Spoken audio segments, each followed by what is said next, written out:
Hello guys, our today's topic is kinds of contracts from a point of view of mode of creation. From the point of view of mode of creation, a contract may be expressed or implied or constructive.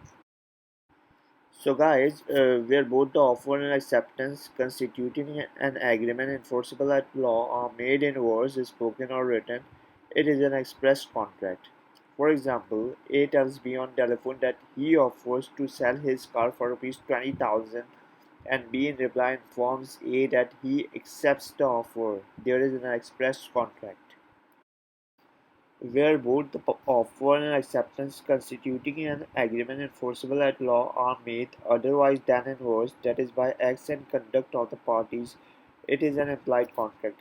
Thus, where A, coolie in uniform, takes up the luggage of B to be carried out of the railway station without being asked by B, and B allows him to do so, then the law implies that B agrees to pay for the services of A, and there is an implied contract. Similarly, where M, a professional shoe shiner, starts polishing the shoes of N without being requested to do so, and N allows M to polish his shoes, knowing that M expects to be paid for the services.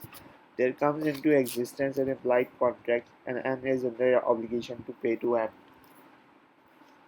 It is relevant to state that in respect of mode of creation, certain contracts may be a mixture of the express and implied types of contracts. That is, they are out of the two components of an agreement, namely offer and acceptance. So one is expressed in words and the other is implied from acts and circumstances.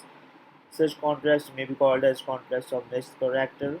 For example, A offers to buy B's scooter for rupees 4,000 and B accepts the offer by sending the scooter itself. Here A's offer is expressed in words and B's acceptance is implied from his conduct. It is a contract of mixed character. Now guys, let me explain you the third type of contract, that is constructive or quasi contract. The term constructive or quasi contract is a misnomer. The cases grouped under this type of contracts have little or no affinity with contract.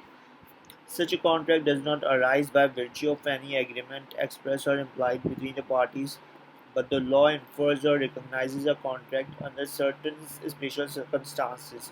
For example, obligation of finder of lost goods to return them to the true owner, or liability of person to whom money is paid under mistake to repay it back cannot be said to arise out of a contract, even in its remotest sense, as there is neither offer and acceptance nor consent. But these are very much covered under quasi contracts as per sections 71 and 72 respectively. The Contract Act has rightly named such contracts as certain relations resembling those created by contract.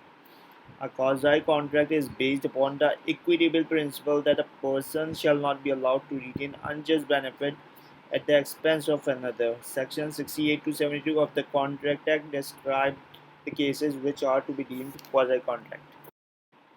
So guys, if you like my video, do subscribe my channel. Thank you so much.